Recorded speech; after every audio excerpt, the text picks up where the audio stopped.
Социалдык тармактын колдонуучусу Айсалкын Карабаева өз кызына кордук көрсөткөн милиция кызматкери жоопко тартылбай жатат. Бул тууралуу Наристенин апасы арызданууда деп жазып чыккан. Ош шаардык ички иштер башкармалыгы бул фактыны тастыктады. Белгилүү болгондой 30 жаштагы аял милицияга арызы менен кайрылган. Анда ал 31 май күнү Кара Суу районунун Мада айылында жолдошу автоунаасында 2 жашар кызын себепсиз уруп, денесине жаракат келтиргендигин билдирип, ага карата чара көрүүнү суранган. Тергөө учурунда кызына кол көтөрдү делген ата Кара Суу райондук ички иштер башкармалыгында милициянын участкалык өкүлү болуп иштегендиги аныкталган. Ал окуя болгон учурда үй бүлөлүк шартына байланыштуу өз арызы менен ички иштер органдарынын катарынан бошоп кеткендиги белгилүү болгон. Үй бүлөлүк пикир келишпестиктен улам ачууга алдырып, ошондой окуяга туш болгондугун билдирген.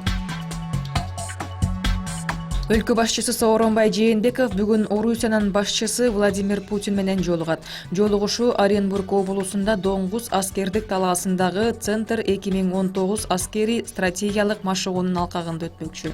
Анда Орусия, Кыргызстан, Казакстан, Тажикстан, Өзбекстан, Индия, Кытай жана Пакистандын аскерлери биргеликте машыгуу өткөрүшөт. Аскер талаасында эки өлкө башчысынын эки тараптуу кездешүүсү күтүлүүдө.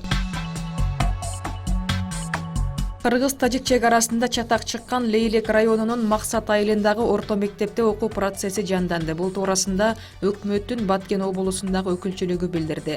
Маалыматка караганда Максат айылынын 19 сентябрда ок атуу учурунда чыгып кеткен 120дан ашуун тургуну өз үйүнө кайтып барган. Окуя учурунда мектептин имаратына граномет зыян келтирген. Учурда окуучулар билим алууга шарт түзүлдү. Ош облусунун аймагында өткөн рейдте 27 мас айдоочу кармалды. Бул туурасында Ош облусу боюнча жол кыймылынын коопсуздугун камсыздоо бөлүмү билдирди.